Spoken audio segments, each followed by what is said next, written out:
Bine v-am găsit, dragii mei din Zodia Taur, oriunde v-ați afla. Iată-ne din nou împreună la o lectură de data aceasta, e adevărat, tot generală, dar atemporală, fără limită de timp. O lectură pe care voi să o puteți urmări oricând doriți sau atunci când apare în viața voastră. Desigur, dragii mei, ca de fiecare dată vă readuc aminte că voi sunteți stăpânii proprii voastre vieți. Voi vă construiți viitorul în urma alegerilor și deciziilor pe care voi le luați. Este o lectură cu caracter general, așa că vă rog să luați decât acele mesaje care vor rezona cu voi. Restul lăsați-le să zboare în univers, pentru că sigur sunt pentru alte energii care într-o mai mică sau mai mare măsură au o legătură cu Zodia Taur. Așa că toți cei care aveți Soarele, Luna, Venus, Ascendentul sau oricare alt aspect astral important pentru voi din harta voastră natală și care are legătură cu Zodia Taur, această lectură este de asemenea și pentru voi.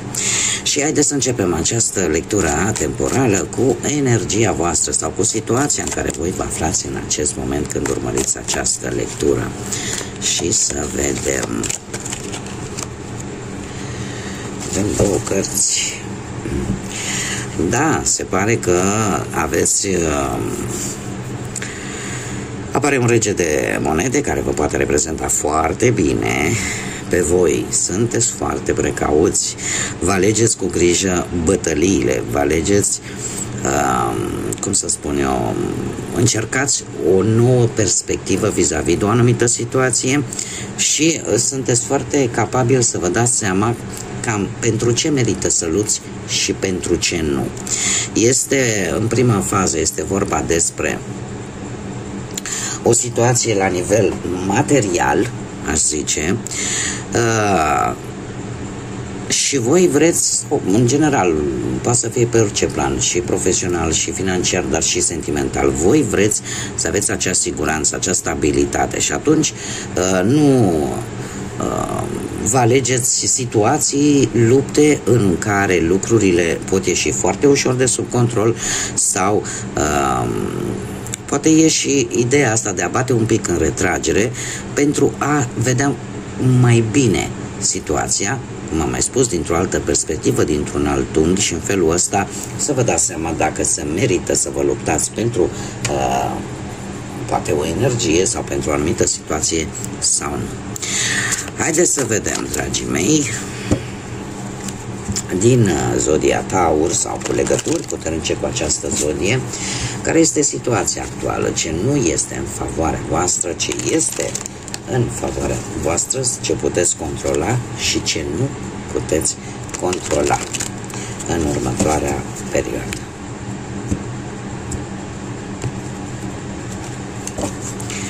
Să vedem. Interesant. Sunteți la un final de ceva, de capitol, de etapă. Haideți să vedem. Cred că nu se văd. Chiar dacă aceste cărți sunt un pic mai micuțe decât cele normale. Bun, situația actuală cu lumea. Dragilor, sunteți ori într-o călătorie lungă, ori sunteți în faza unei reușite, ori poate închideți, cum am mai spus, o etapă, un contract, un capitol din viața voastră, ori sunteți într-un moment în care aveți un contact mai accentuat cu străinătatea, de ce nu? Poate vă pregătiți să faceți o mutare sau poate pur și simplu sunteți la finalul unui rezultat. Este o stare de fapt care, eu aș zice că vă poate bucura, vă poate aduce ceva pozitiv. Ceea ce nu este în favoarea voastră, avem un rege de spade, ori vreo zodie de aer, Gemeni, Balanță, Vărsător, cineva care poate să poarte o haină oficială, un avocat, un notar, în general o persoană care lucrează în instituțiile statului și care se pare că nu prea joacă în favoarea voastră. Este posibil să fie legat de cineva poate la locul de muncă, vreun șef, un coleg care poate să aibă un comportament care pe voi să vă deranjeze foarte, foarte tare și să vă afecteze și chiar și pe parte personală acest comportament. Sau poate că unii dintre voi sunteți în faza în care, nu știu, vreți să schimbați un job și cereți o altă opinie cuiva care e posibil să nu fie implicat în sau să nu aibă legătură cu jobul vostru actual.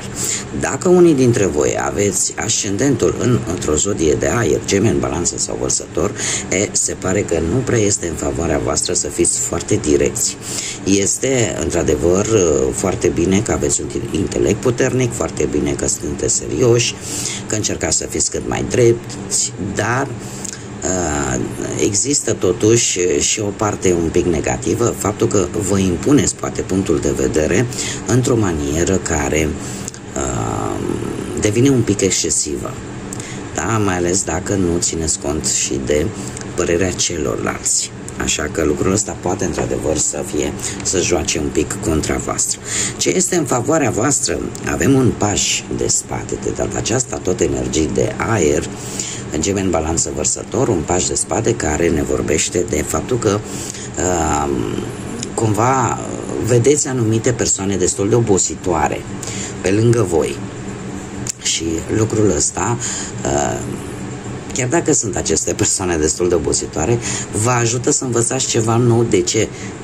Veți primi informații, vreți comunica, iar prin aceste comunicări e posibil să vă dați seama că sunt anumite lucruri, anumite secrete care pot ieși la lumină și care pot fi folosite împotriva voastră. Și atunci e ca o măsură de precauție.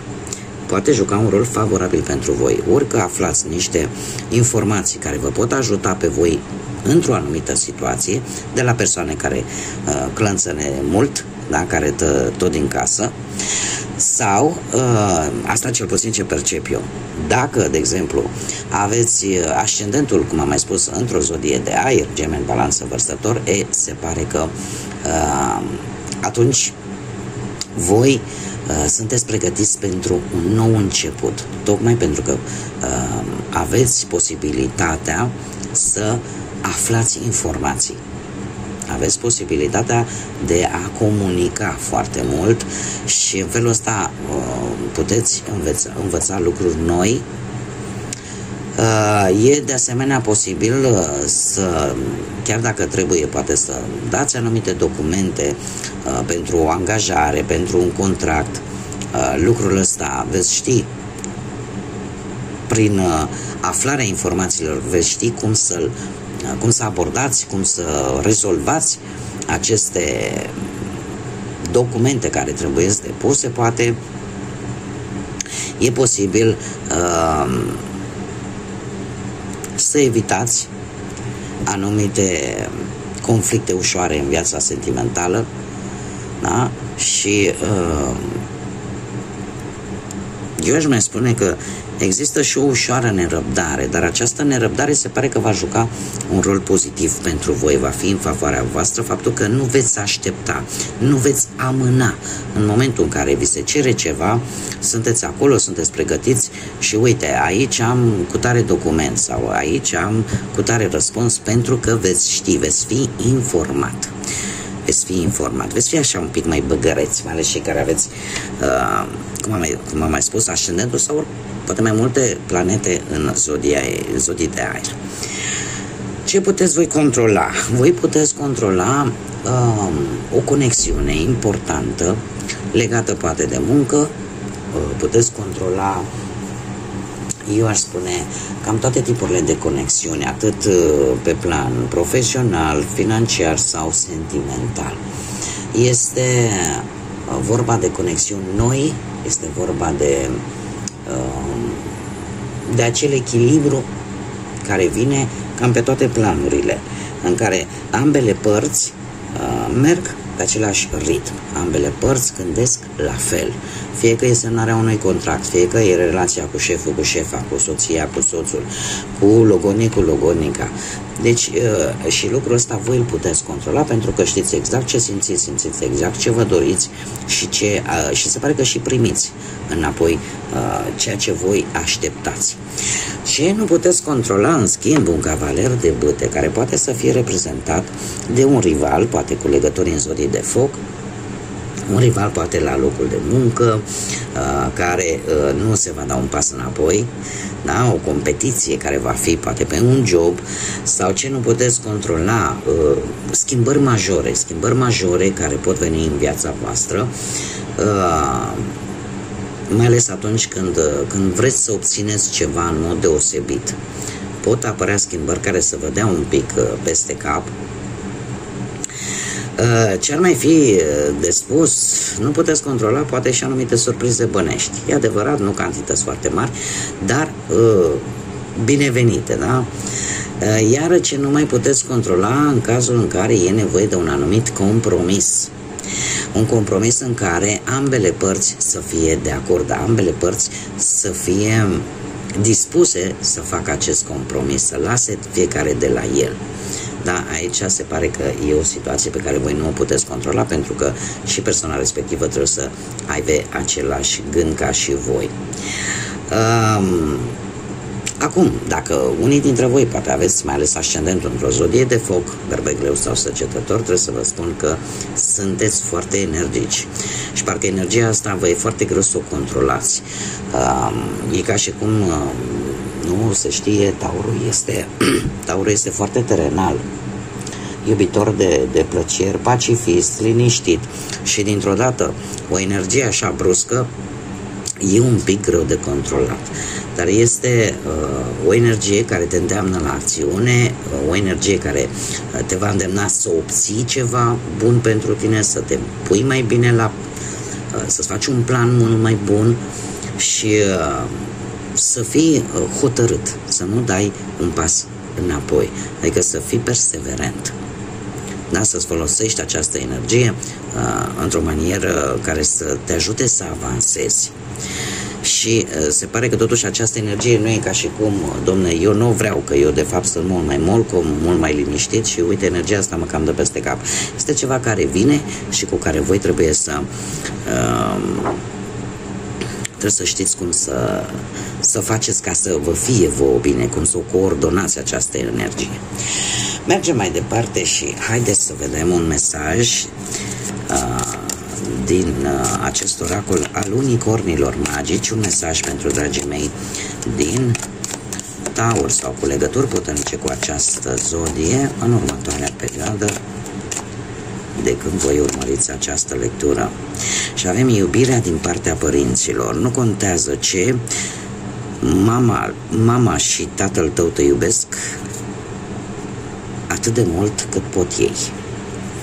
Eu cred că este un mesaj foarte clar, mai ales pentru cei dintre voi care poate nu aveți o relație extraordinară cu părinții voștri sau poate că nu aveți o relație pe deplin înțeleasă între voi. Acest mesaj vine și spune că se întâmplă ca unii părinți să nu arate, să nu știe să arate sau să nu poată să arate sentimentele vis-a-vis de propriilor copii. Sunt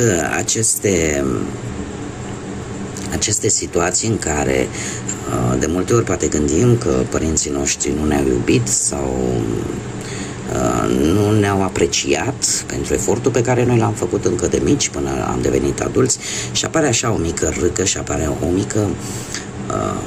o mică mare prăpastie, ca să zicem așa, în relațiile dintre părinți și copii. Acest mesaj vine și spune în felul următor: nu contează ce, mama și tatăl tău te iubesc atât de mult pe cât pot ei. Cumva să înțelegi o anumită situație și din punctul ăsta de vedere, să o vezi și din această perspectivă. Da? Că unii își arată iubirea mai mult, alții aproape deloc. Fiecare o face în funcție de cum este el construit și cum își construiește caracterul de-a lungul vieții. Bun, dragii mei, cam atât am avut pentru voi. Eu vă mulțumesc pentru atenție, mulțumesc desigur tuturor pentru tot aportul vostru, ca aceste lecturi ale mele să ajungă la cât mai multe persoane prin intermediul like-urilor, distribuirilor și comentariilor voastre. Vă mulțumesc din suflet tuturor. Desigur, nu uitați, am nevoie de acest sprijin în continuare și desigur invit pe toți cei care încă nu s-au abonat, poate v-ați regăsit sau poate pur și simplu v-au plăcut acest gen de lecturi și multe altele pe care eu le public pe canalul meu Tarot Flori de Loto. Eu vă invit cu mare drag să vă abonați, este gratuit, nu costă absolut nimic, la fel nici like-urile, distribuirile și comentariile voastre, dar desigur mi-aș dori din tot sufletul ca comentariile voastre să fie totuși de bun simț, așa cum și eu o fac cu voi aici pe canal. Până data viitoare, vă doresc tot binele din lume, să aveți parte de multă energie pozitivă, de înțelepciune și de multă lumină, atât în suflete cât și în gânduri. Așa că până la o nouă lectură, ca de obicei, să fiți iubiți.